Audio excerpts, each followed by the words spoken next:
been working for nearly 20 years, my God, and the only thing my kids have ever been interested in was Jarvis. Yeah, I can understand that. So now they're really psyched to see it. No, they'd be super cool. You might even be... Well, we can't say because we don't want to give too much away. It's really difficult.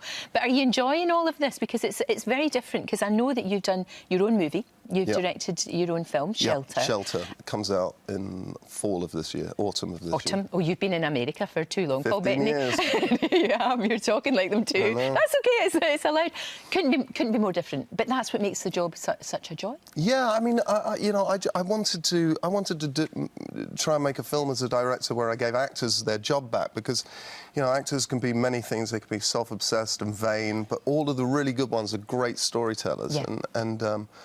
You know, the great American movies of the 70s, like Five Easy Pieces and stuff, you know, those movies wouldn't work without Jack Nicholson showing up and being great, you know, and I wanted to leave room for actors to be really great. My wife's in it, and and Anthony Mackie's in it, who's also in this movie.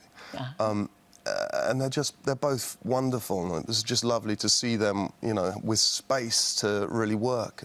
And it's a really important story that you're telling as well, Shelter, isn't it? Yeah, it's about homelessness. I mean, in New York City, I've watched homelessness really spiral out of control. There are 60,000 people seeking shelter every night in New York City, which is the financial capital of the world.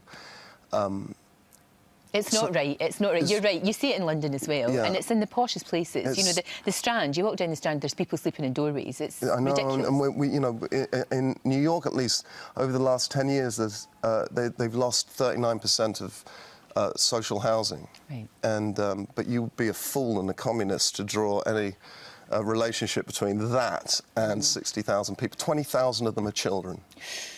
Yeah, 20,000 women. So as well, if you're making this film, you want to make this film to tell a story, but also this is what movies can do as well. They can actually educate. Yeah, people might not realise they're being educated. They're watching a really, really good film. Yeah, it's telling a good story. You know, I think that's the thing. You know, statistics can, you know, 60,000 people homeless every night can be. You can just get bombarded with these statistics until you're numb from them, and I think it's you know, that's what movies and theatre can do, is it can really personalise those stories.